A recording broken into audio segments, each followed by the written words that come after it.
예, 자 그러면 탐진초녀부터 가볍게 보겠습니다. 현실 비판적인 작품이지. 그래서 요거 가볍게 보시면 돼요. 첫 번째 봅시다. 금방 짠 흰눈 같은 무명배 그랬죠.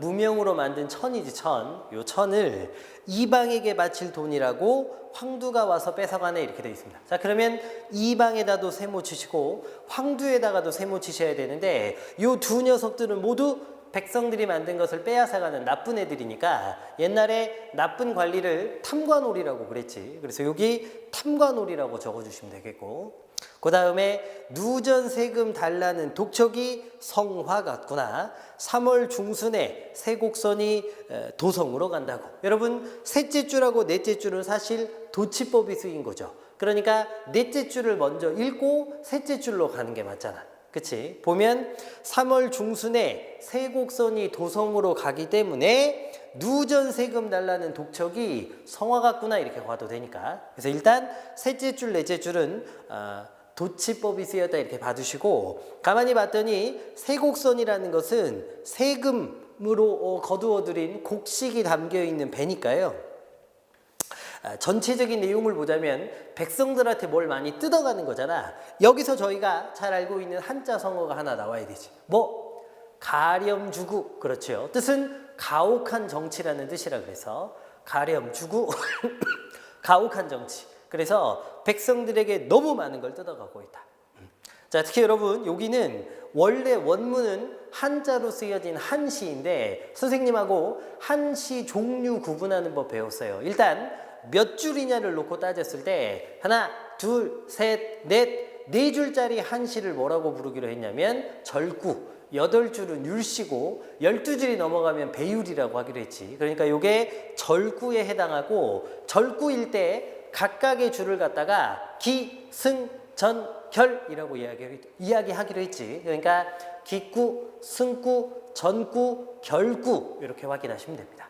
그렇죠? 기승전결. 그 다음에 한 줄에 한자가 몇 개인지 따져가지고 한 줄에 한자가 5개면 5원, 7개면 7원 하기로 했는데 여기는 한 줄에 한자가 7개니까 7원에다가 4줄짜리 절구다. 7원 절구. 그거 무슨 말인지 아시면 되겠습니다. 어쨌든 탐관오리의 횡포. 그래서 가렴주구가 쓰였다. 이렇게 생각해 주시면 되겠네요. 됐죠? 참고로 여러분 첫째 줄에 금방 짠 하얀 눈 같은 무명배 그랬는데 뭐뭐 같다는 것은 직유법도 쓰인 거죠. 참고로 알아두시면 되겠습니다. 됐지? 어쨌든 가볍게 백성들에 대한 애민정신이 느껴지는 정약용 선생님의 작품 봤습니다.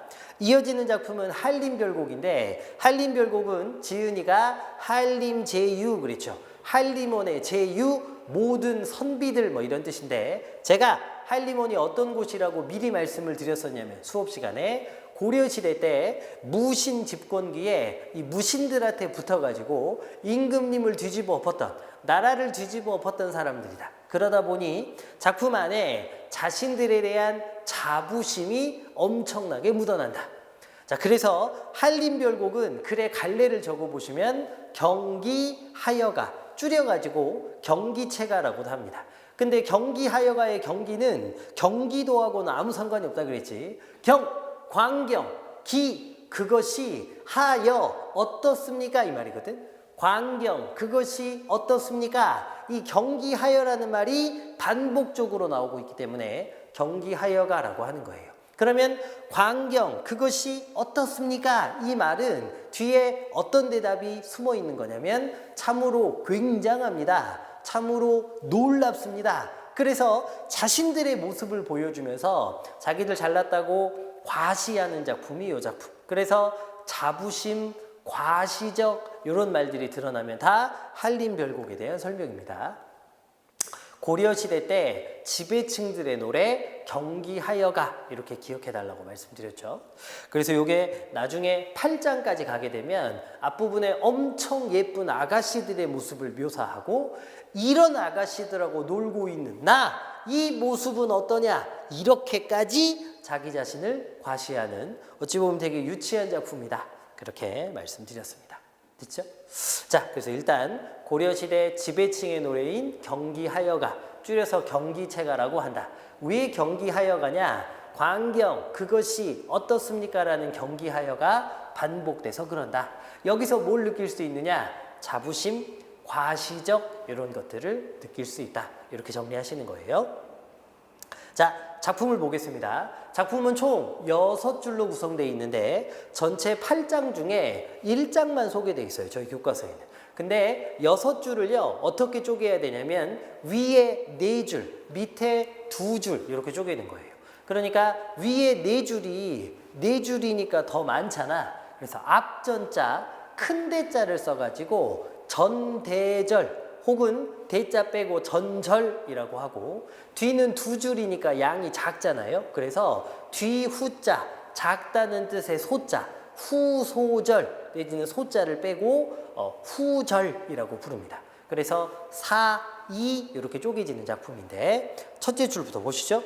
원슌문 그랬죠. 원슌에다가 동그라미 요게 유원순이라고 당시에 문장 글쓰기로 유명했던 사람이라 그랬죠.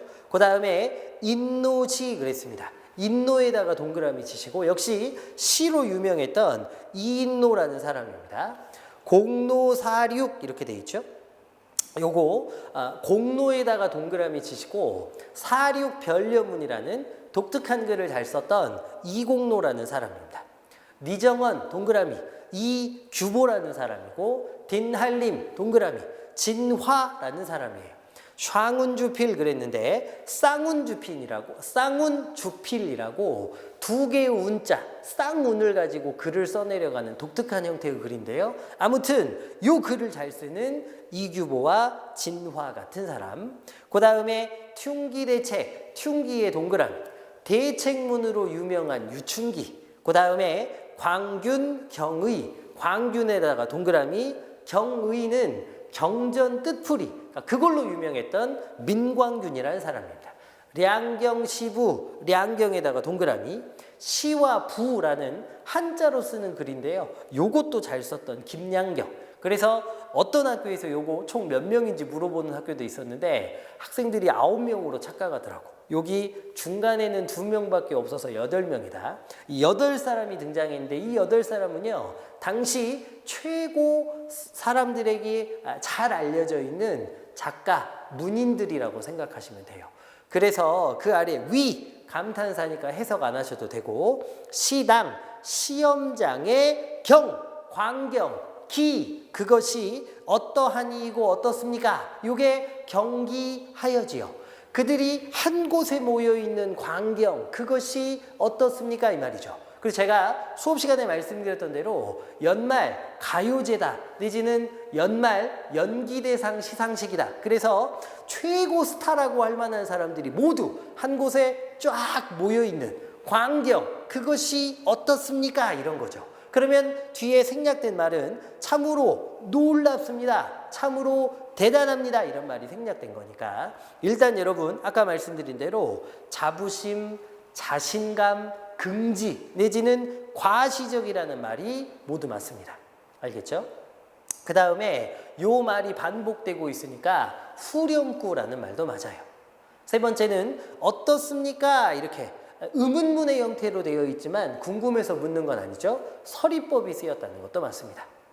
그래서 자부심과 과시적인 특징도 알아두시고 후렴구라는 말도 알아두시고 서리법이 쓰였다는 것도 알아두세요. 자, 그 다음 금학사의 옥슌문생 그랬죠? 금학사는요 당시에 금의라는 사람인데 역시 유명했던 선생님입니다.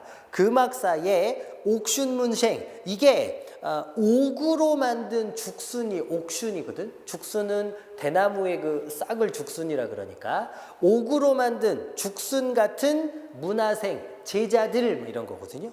옥으로 만든 죽순처럼 많은 제자들 내지는 뛰어난 제자들 이런 뜻입니다. 역시 여러분 제자들을 죽순에다 비유했으니까 옥슌문생은 은유법이 쓰인 부분입니다.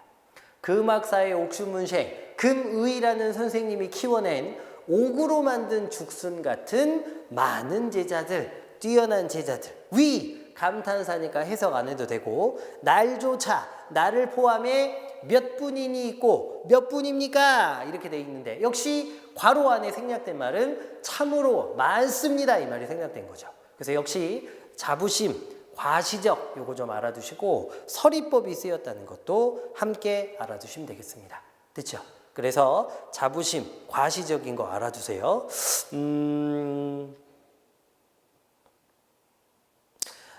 일단은요, 뭘 좀 적어두시냐면 이 작품의 운율을 좀 아셔야 되는데 음보로 따지면 첫째 줄에 보세요.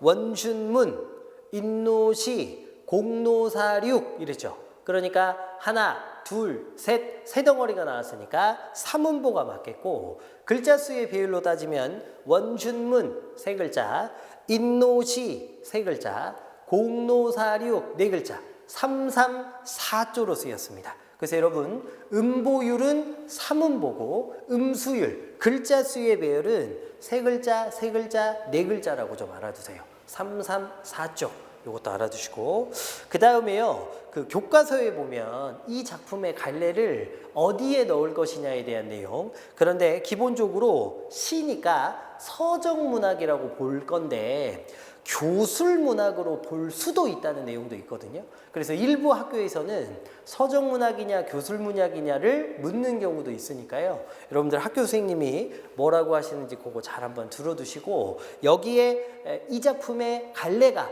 어디 문학에 들어가는지 물어보면 뭐라고 답해야 될지 선생님의 설명을 잘 한번 학교 선생님의 설명을 잘 한번 경청해 봐 주시기 바랍니다. 됐죠? 자, 그러면 일단 기본적으로 탐진초녀 한림별곡은 여기까지입니다. 수고하셨습니다.